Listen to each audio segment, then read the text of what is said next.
So I'm Pat Soldano. I'm president of Family Enterprise USA, and I'm really pleased to have with me today Jon DeArment, who is the COO and president of Channellock.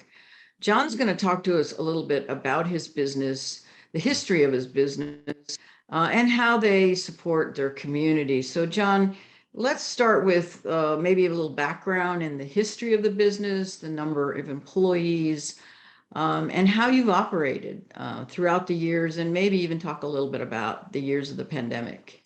Channellock's a fifth generation family owned business. It was founded in 1886 by George B. DeArment. At the time, it was Evansburg, PA, which is now known as Conneaut Lake, PA.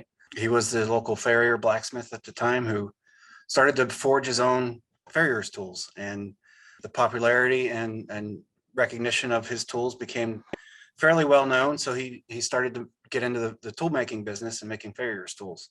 The popularity of his tools became so well known that in 1902, actually, he received an order from the Royal Horseshoer for the King Edward VII of England at the time.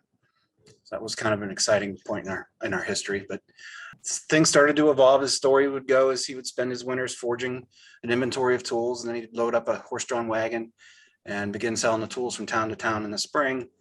When he'd sell all the inventory, he'd sell the horse, sell the wagon, and take a train back to Conneaut Lake and start all over again.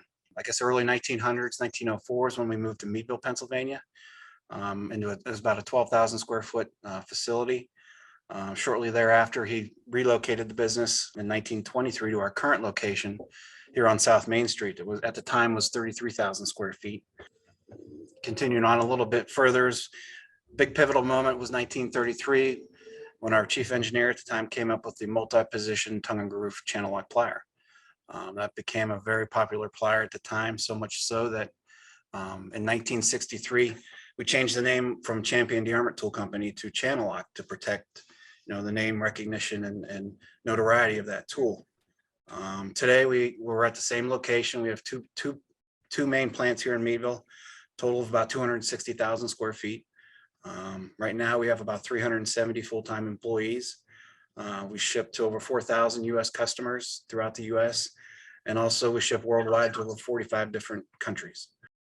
So that's basically the short version of our timeline and our history. But we continue to operate.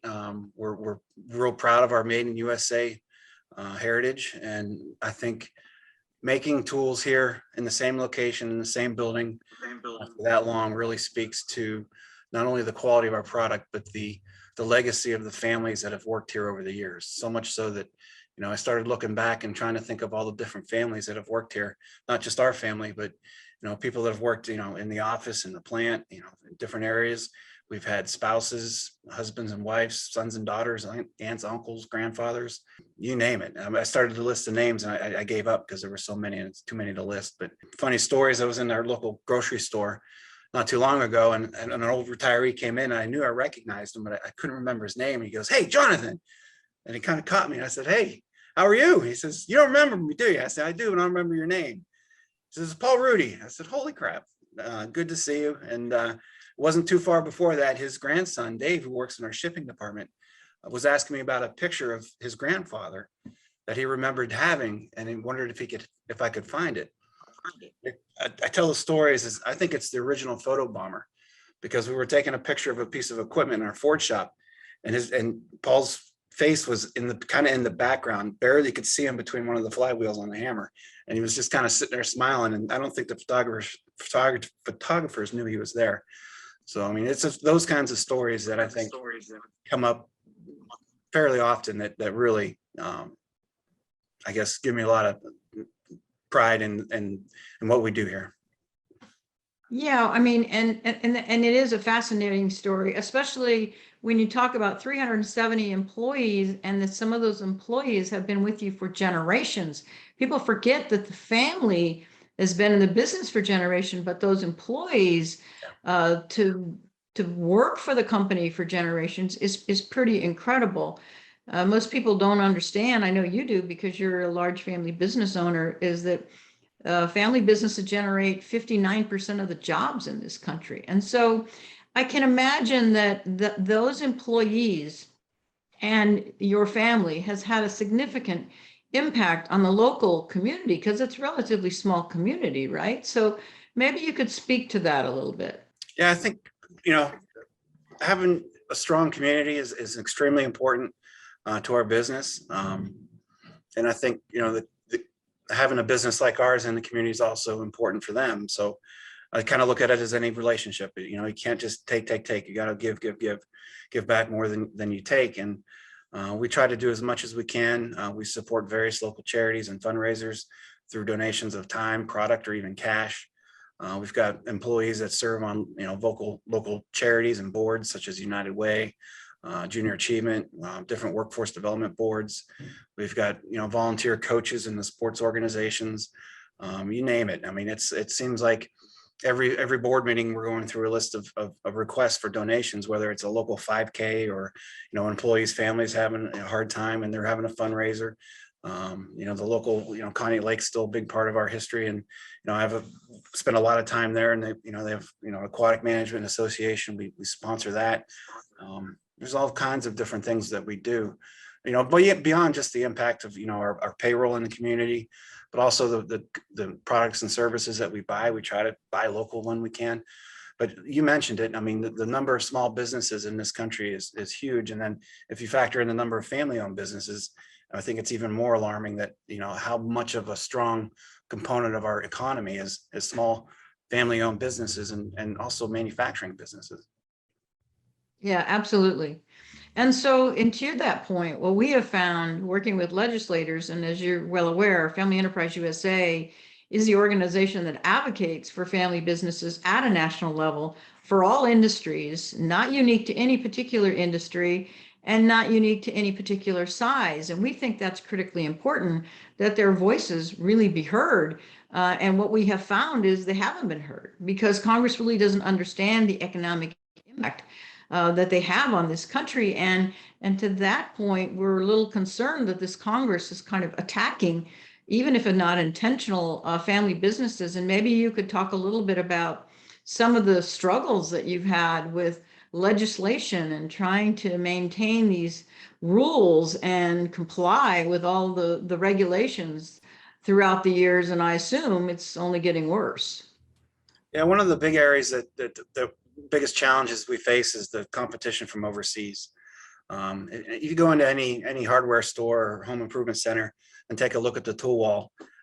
There's not very many made in USA products. And we all know there's not necessarily a level playing field when it comes to competitiveness in terms of operating a business here versus overseas in some other places of the world.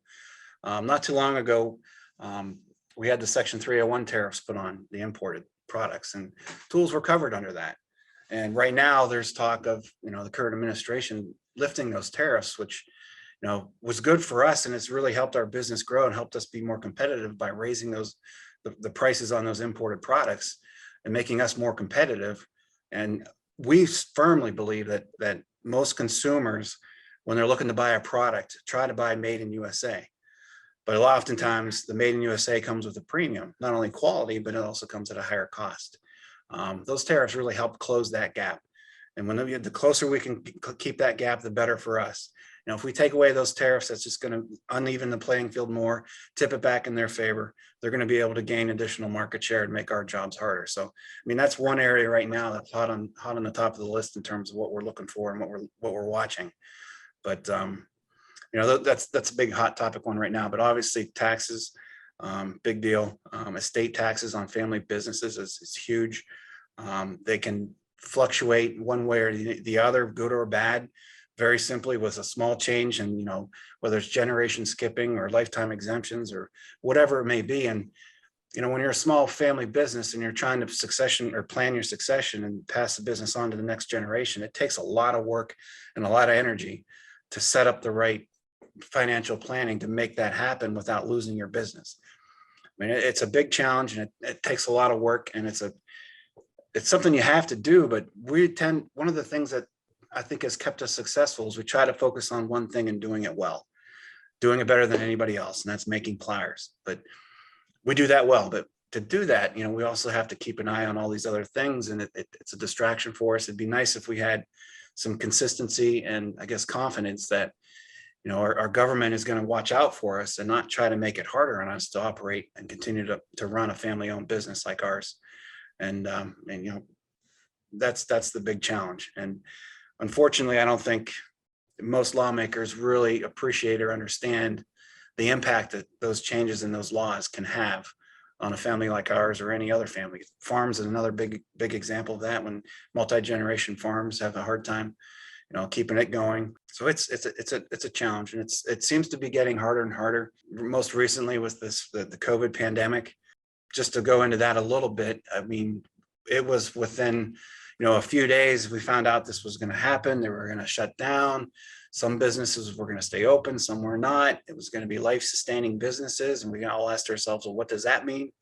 Unfortunately, our governor at the time kind of went subjectively through product categories and deemed hand tools not life-sustaining. But if you read the government guidelines for critical infrastructure and supporting industries, hand tools are used in every single one of them. So we were ordered to shut down almost overnight, send everybody home, trying to figure out what we were going to do. Meanwhile, all of our major customers were considered life-sustaining. Hardware stores, home improvement centers, everybody knows they were open. And our competitors were also open, not only domestically in other states because they were considered life-sustaining, but the imports too, they weren't shut down. So I'm looking at this, I don't know how long this is going to last. We're going to be shut down. We're going to end up not being able to ship these major retailers. We're going to lose these hooks. I mean, this could be detrimental. So it was a rough, week, almost a week and a half of fighting through the process of getting a waiver, getting it approved, getting the right information, getting the supporting documentation into the right portals, into the right people. And then we finally got a waiver and we were granted life-sustaining status, which to me was mind-blowing. I mean, I can't imagine telling anybody their job wasn't life-sustaining. So it was a big challenge, but we worked through it. We've been open since, and I think hopefully we're through all this, but business has been strong. I mean, people were at home, unfortunately, and a lot of people were spending a lot of time at home. So that what were they doing? They were working on home improvement projects. So our business has been pretty good for the past couple of years. But on the other hand, we've had a hard time getting people to come to work and work through all of this, and also getting material, getting supplies, getting repairs to equipment done in a timely manner. So it's been a challenge. I mean, we're shipping every product we could make right now, and we could probably ship more if we could, but just the operating environment of trying to start up a supply chain, a global supply chain of products and services from a complete stop, and then trying to start it up again. It's not going to happen overnight. It's going to take some time. So, anything the government does now to try to avoid disruptions and uncertainty and confusion helps us out a lot. But the current environment is tough to operate in. Well, that is very helpful information. And what we've learned at Family Enterprise USA is family businesses, to your point, during the pandemic, 90% of them kept their employees employed. And you know how they do that. They cut everywhere else they can cut. They eliminate their shareholder distribution just so they can keep those employees. They have that flexibility, and they really do believe and understand just how important their employees are. So, Jon, I really appreciate your time on this call today and this video. I really appreciate you sharing your story. And it is truly amazing that you've been in business so long and you've supported your community for so long. We really appreciate it. We wish you all the best.